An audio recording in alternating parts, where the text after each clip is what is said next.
One of these thingies here, and a whatchamacallit right here. And this thingamabobber here, probably gonna need a Doomaflotcher here. Probably this little flippy floppy here. Gotta have one of those doodads. And this little dingus here, definitely gotta have a canooter valve. I think that's everything we need for the intro. Yeah, we're good. This is gonna be awesome. My fish skiff brings all the boys to the yard. My fish skiff is better than yours. Yeah, I did not know that this camera was still recording. I would normally apologize for that little outburst, but I had to see it, so you do too.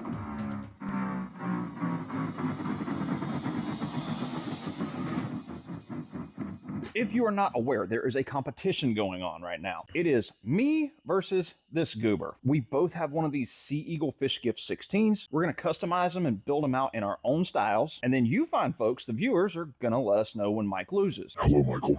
I want to play a game. But the best part is, when we get done with the competition, we're going to give away one of these boats to one of you lucky people. The reason that we can only give one boat away and not both of them is we're going to have to sell one of the boats and use the money to pay for Mike's therapy and counseling after he loses. Maybe a short mental hospital stay. I'm not sure yet. He's not a good loser. If you haven't been on the website in a while, you may want to go jump on there as quick as you can. We have a huge scratch and dent and end of summer sale going on right now. And these are going to be some of the best deals that you'll find all year long on our hottest products. The fall fishing and boating season is already starting in areas of the country. And it's one of the best times of the year to be out on the water. But it's also a great time to save on boating parts and accessories that you need. All of this stuff is available only in limited quantities. So head on over to tvnation.net and get what you need before it is gone. Now, in the review video that I did for this boat, I asked everybody to leave a comment, tell us what you think the rules should be. We had a ton of suggestions, and we appreciate everybody that left a comment. So here's what we have decided to do as far as the competition rule. There is no set budget on the build, but we both agreed that we weren't going to do anything crazy or extravagant that was going to be out of reach for most people. We also agreed that we're going to build our own style of boat. Mike's version is going to be geared more toward a bass fishing style boat. My boat design is going to be along the lines of a flats fishing skiff. Not only are we going to be doing two different designs, we are also going to be doing two different build types. Since Mike claims to be the king dingling of boat building and the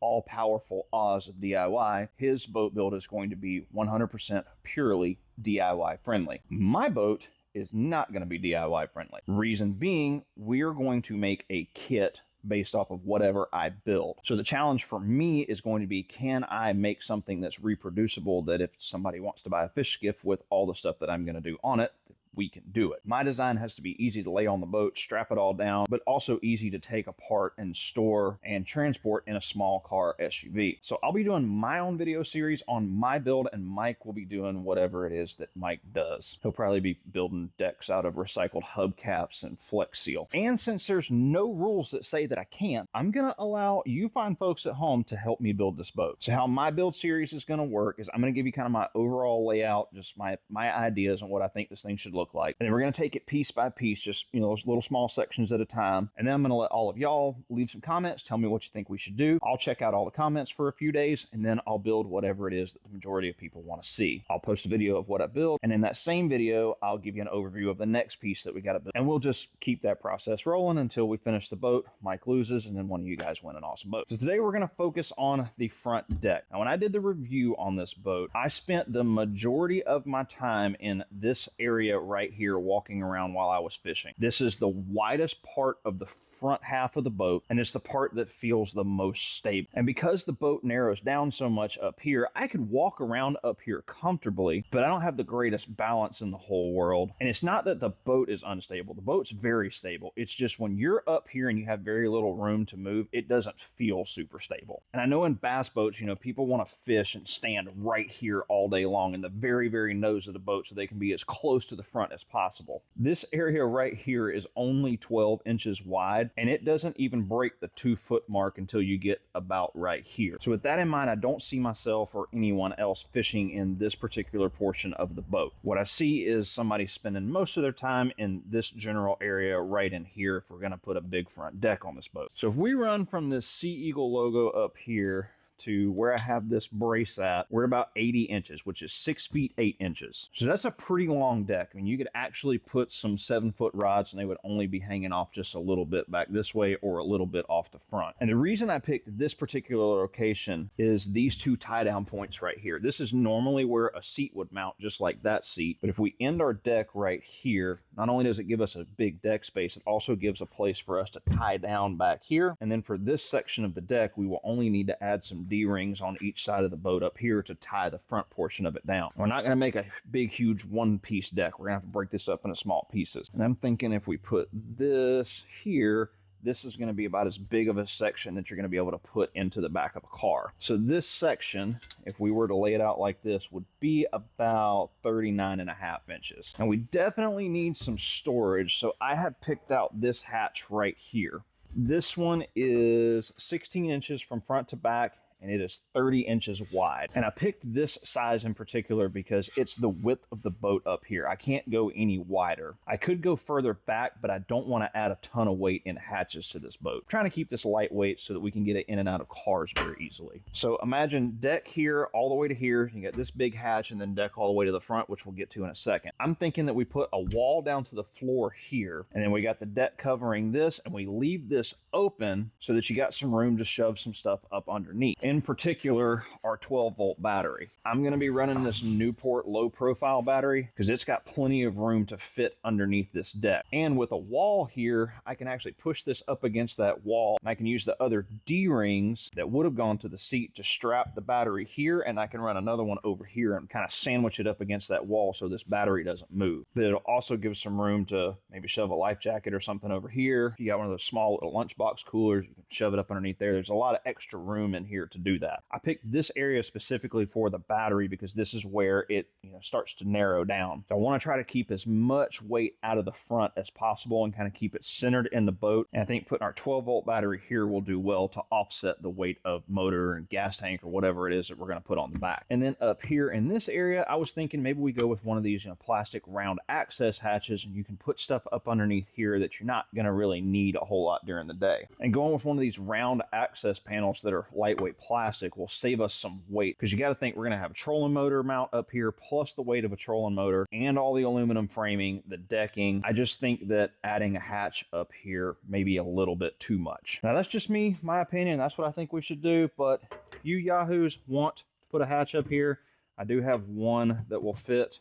We can do something a little bit like this. And that'll give you some little storage area up here. I don't know if you really need it because you're going to have this huge area right here. So that's just something you need to think about. But you also got to remember that the more hatches we put in this thing, the more expensive this kit's going to get. For trolling motor mounting, we're going to stick with clamp-on trolling motor mounts for this build. And for that, we've got our new Tiny Boat Nation official trolling motor mount. This thing is extra heavy duty, and we will have these available on the website. But I'm thinking we do, on the front deck, something like this, where we can do a clamp-on trolling motor with an auto boat head on it, and when it folds up, it'll fold into the center of the boat. That way it won't be sticking out all over the place. As far as seating goes, I have a couple of ideas. The one that sticks out to me the most, since this is going to be a flat skiff inspired build, is to not put a seat pedestal mount on this front deck, but instead we go with a roto-molded style cooler, not a Yeti brand, but something similar to a Yeti. We put HydroTurf on top of it, but also put a post base in it. So if you wanted to do a swivel style Millennium seat like I have in my personal boat, you could mount that on top, or you could take the seat off and stand on top of the cooler to give you a little bit of a casting platform when you get up into some of those really shallow areas and you want to be able to see over the grass and see a little bit further. Then we put some straps on the side so that you can strap the cooler down up here. And if for whatever reason you decide you don't want to use the cooler, we can put the cooler on the floor right here, and you got a couple of places here and a couple of extra D-rings here that we can strap the cooler down so that it's kind of out of the way and gives you a full open front deck. One other thing that we have to consider is the size of these pieces. I can make this as one big section and then make this as one big section, or we can break this down into a little bit smaller areas. So if I was to do one section here, you'd be looking at about 19.5 inches or so. This storage area would be another removable section, and that's about 20.25 or so. And up here, because our trolling motor is going to be mounted to it, kind of want to keep this as big as possible. If I was to make this all in one piece, it would be about 39 inches, but at the widest, it would only be about 32. So I feel like this piece would be pretty simple to get into the back seat of a car. You're not gonna have any problems getting into an SUV or a truck. And I feel like most people could get this full piece into a car. But if you want to see it broken down into this section and this section, let me know down in the comments. That part of the design is totally up to you guys and gals. We're going to focus on the front half of the boat first. That's what we're going to build in the next video after I read all of y'all's comments. I do have a few ideas for it. We're certainly going to get rid of this seating setup. I do want to put some kind of deck back here, but I want to build a polling platform, and I would also like a cooler to be integrated into this section too. Preferably a cooler setup that has a seat installed on it or a removable seat so that we don't have to do like a pedestal base back here. But I like the idea of having two coolers on the boat because you can always use one for dry storage and use the other one as an actual cooler. Or if you get in one of those situations where you start really hammering on some fish and you want to take some home,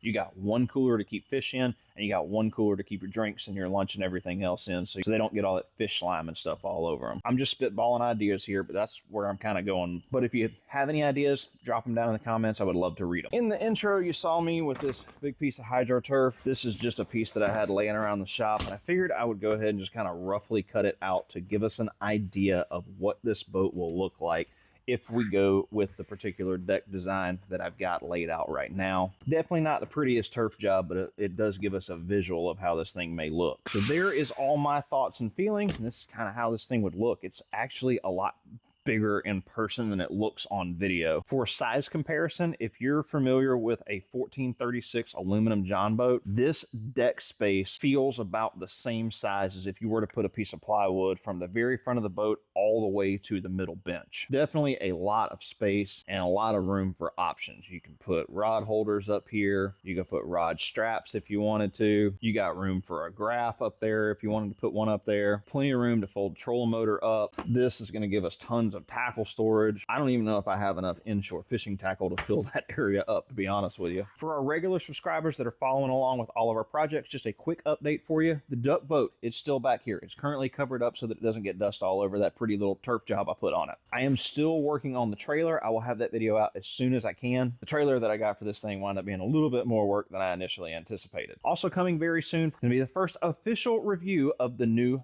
Crest Craft from Crescent Kayaks is coming out. I was lucky enough to get my hands on one before they were available to the public, so I will be doing some freshwater fishing with it this coming week. I believe, maybe possibly, if the weather is right, I'm going to take the Crest Craft on a little truck camping adventure, do a little saltwater inshore fishing. Maybe. We'll see.